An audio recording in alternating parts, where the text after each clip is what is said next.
Salut les petits posters. Alors s'il y a bien un truc sur lequel on va tous être d'accord, c'est que dans l'atelier, des serre-joints, on n'en a jamais assez. Perso, ça fait un petit moment que je cherche à m'équiper de dormants, parce que c'est pratique pour faire les panneaux, c'est pratique pour faire des encadrements, et comme j'ai un projet qui arrive bientôt avec pas mal de panneaux à recoller, ça va me rendre de grands services. Donc les presses, je les ai achetées chez Halls Profit. J'ai fait une demande de prix chez eux, ils m'ont répondu avec une offre hyper intéressante, et quand j'ai reçu le matériel, j'ai posté une photo sur Instagram et sur Facebook et sur l'onglet communauté aussi de la chaîne YouTube, et finalement ça a vraiment intéressé pas mal de monde. Donc ce que j'ai fait après la publication, c'est que j'ai envoyé un petit mail à Halls Profit pour savoir si éventuellement ils pouvaient vous faire profiter d'un code promo pour acheter ces presses. Le lendemain, j'ai eu une réponse favorable avec un code promo qui vous permet de bénéficier de 30% sur l'achat des presses avec la livraison gratuite. Donc le code promo s'affiche à l'écran, vous pouvez aussi le retrouver dans la description de la vidéo avec le lien vers le produit. Le fait d'avoir ce code promo et de l'avoir partagé sur Insta, Facebook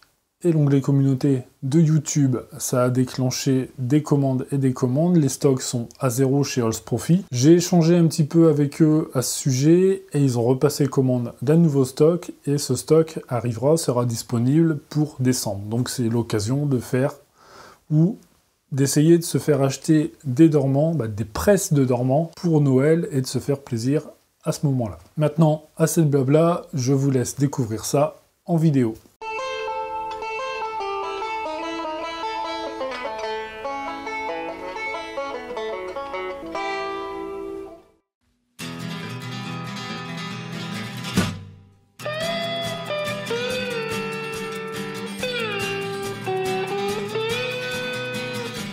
Pour réaliser mes dormants, je vais partir sur une chute de plateau de chaîne, théoriquement qui était à 27, qui a été débitée à 30. Donc ça convient très bien puisqu'il me faut 5 sections de 55 par 25 finies. Je débite à 60 de large pour 55 finis, 30 d'épais pour dégauchir et raboter à 25. Et en longueur, je garderai la longueur du plateau, j'affinerai un petit peu les bouts parce qu'ils sont pas très propres. Et j'aurai au final une traverse qui fait 1100 mm de long.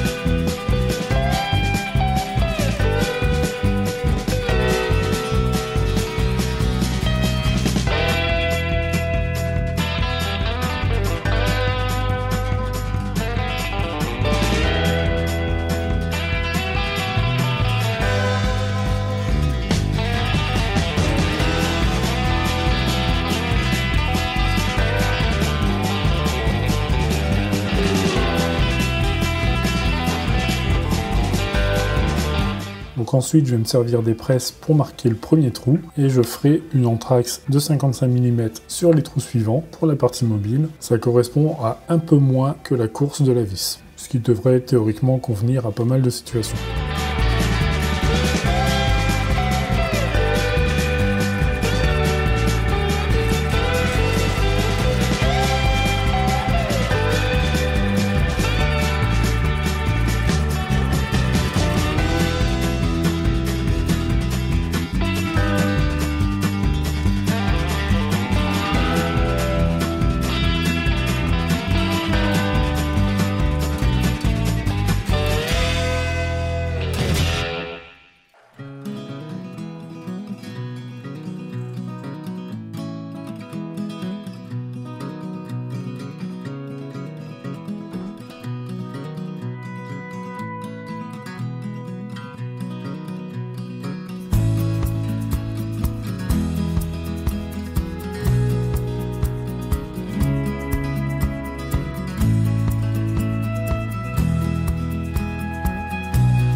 Pour la finition, je vais reprendre la même finition que j'ai fait sur le plateau d'établi, c'est-à-dire fondure plus baume des antiquaires. Le baume des antiquaires va éviter que lorsque je vais mettre mes plateaux au collage, la colle qui coule ne prendra pas sur le bois, donc ne prendra pas sur le chêne. Ça fonctionne parfaitement sur l'établi, donc il n'y a pas de raison que ça ne fonctionne pas sur les dormants. Une fois que le fondur est sec, je vais égrainer au grain 220 sans appuyer et je passerai ensuite mon baume des antiquaires.